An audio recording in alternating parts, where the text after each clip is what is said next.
ScouterStan. Want to talk about the most misunderstood patch on the uniform. That would be the Council Shoulder Patch, otherwise known as a CSP. This podcast is only going to be an overview of the basics. And because of that, the Council Shoulder Patch, the CSP, will only be described. Obviously, because it's audio only, you will not be able to see these things. Hopefully, I can convey what they look like. For the first 20 years of scouting, there wasn't a place for a council identification. In the beginning of scouting, we really didn't have a lot of councils established, and therefore districts and national. It was commissioners that worked with troops to really develop the structure of scouting. Was still going through many phases. But during this time, they had ribbons that they would attach, and at certain events, they would put tags on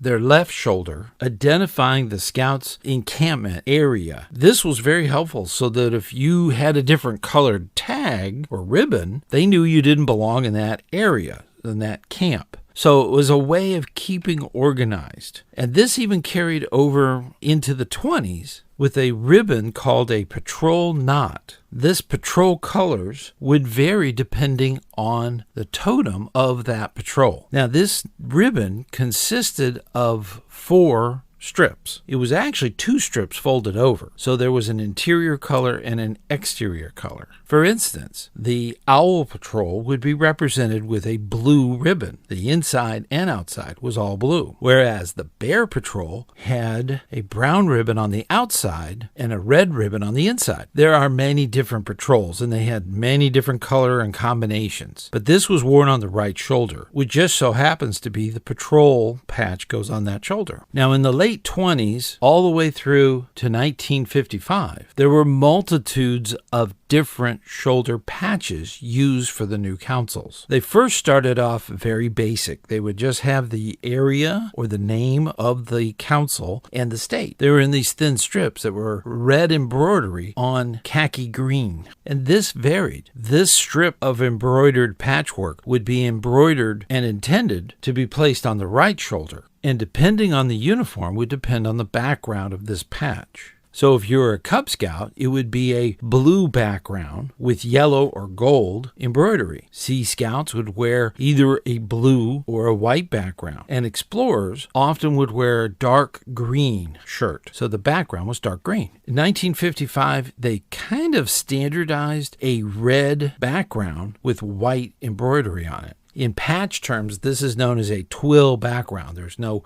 full embroidered examples. But they didn't stop there. Up until 1970, there wasn't any restrictions. So I've seen round patches and different shields and squares and all the different varieties you could imagine. Now, in 1970, National Supply Division put out a memorandum saying that there would only be 4 variations of patches known as the Council Shoulder Patch or Council Strips. Now, the red and white shield, rounded shield, was very common, so they left that in and eventually phased it out. They added 3 more, making a total of 4. The first shape was known as a diamond shape. The second one was known as keystone. The third was a rounded keystone. And of course, the fourth was the grandfathered red and white patch that was in existence. So those 4 were the big CSPs from 1970 on. Now, here's a bonus fact. JSPs, otherwise known as Jamboree shoulder patches, were a variation of the CSP that was being developed over this time. There are JSPs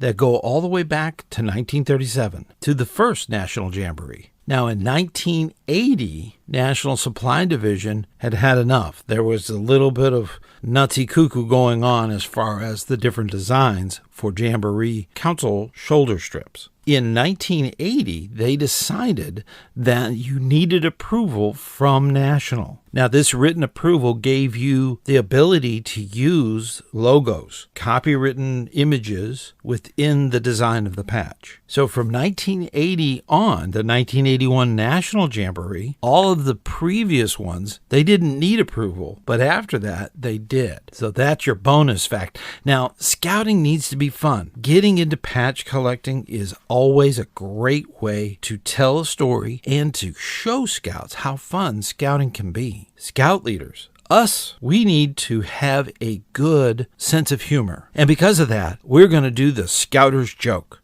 What do you call a toothless bear? A gummy bear. You have to have a sense of humor. So important. And scouts love these jokes. So tell them at your meetings. Tell them to your scouts. They love the Scouter jokes, which are also known as dad jokes. So look them up. There's tons of them online.